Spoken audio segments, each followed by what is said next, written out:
Today on Artist Arms, we're going to talk about concealed carrying and everything that I wish I had known when I first started.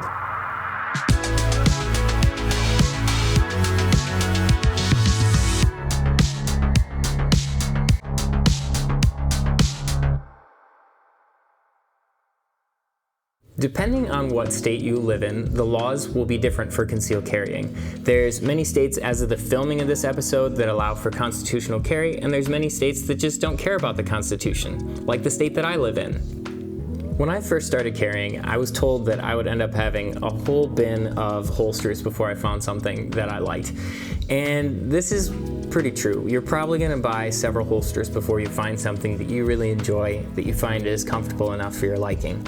But what I wish I would have understood when I first started out is that the belt that you use with a holster is as important or more important. Now, I started out with this belt from Blue Alpha. It's made in the USA and it's good quality. But the one downside to this belt is that it only fastens by Velcro. So every single time you want to adjust how tight or how loose this belt is, you're gonna get that sound.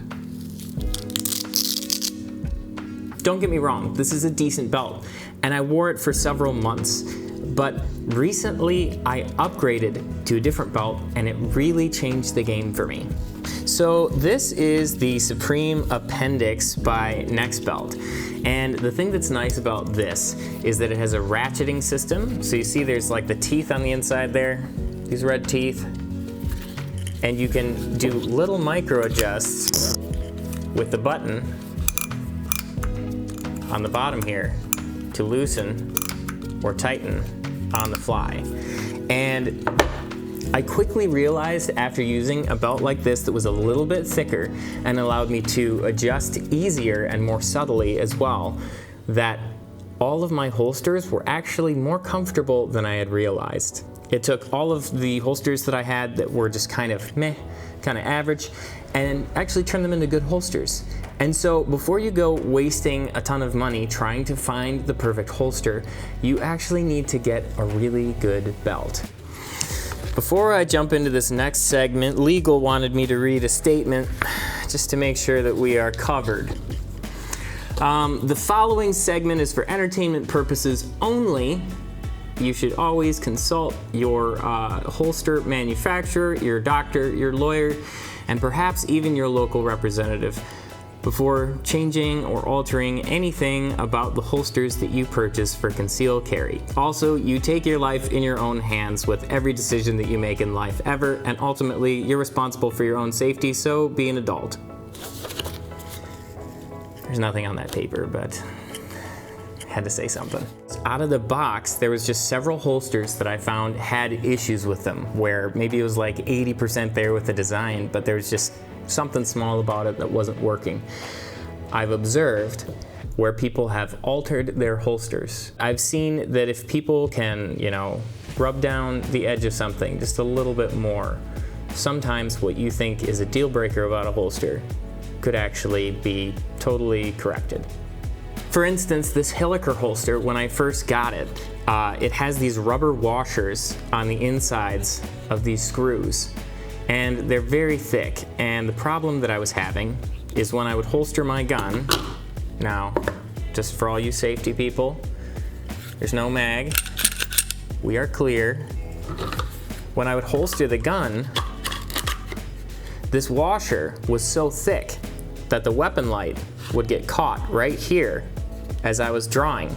And obviously that's a deal breaker. If your weapon gets stuck when you're trying to draw it, it's not going to be much help to you. So by shaving that down, I was able to get it to draw out of the holster just fine. But if I had just assumed that out of the box everything was going to be perfect, I'd still think that this holster was garbage to this day. And it's my favorite holster to use for this gun. So understand that it's not always going to be perfect out of the box, and there may be some things that you might want to do to alter it, though my legal department tells me that you should never do that. Another thing that I wish I would have really understood when I started was that you don't need to be so paranoid about printing or that everyone's going to somehow know that you're carrying a gun under your shirt. They really, really don't. And the more that I've carried, the more that I've realized that the only other people who are going to notice that you're carrying are probably the people who are also carrying.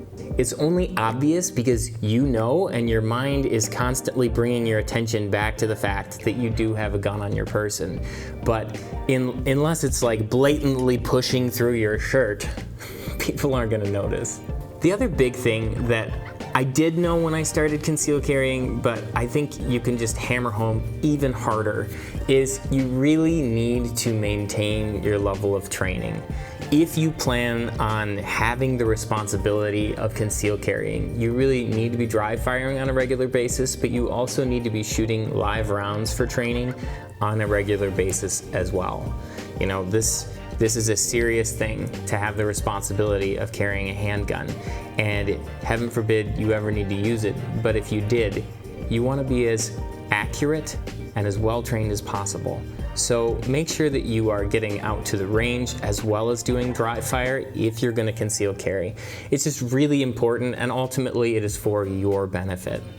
So these are some of the things that I wish I would have known better when I first started concealed carrying. Make sure that you have a solid belt that is a good foundation before you run around spending too much money on holsters trying to find the perfect one. And with the holsters, make sure that you realize that they're not always going to come perfect out of the box just the way that you need them. Sometimes you have to make a couple tweaks along the way to get them just right. And on top of that, guys, make sure that you are always training on a regular basis, whether you conceal carry or not. Getting out to the range on a semi-regular basis, even if ammo is expensive, and dry firing on a regular basis is super important. That's all I got for you guys today, so stay strapped, and I will see you in the next one.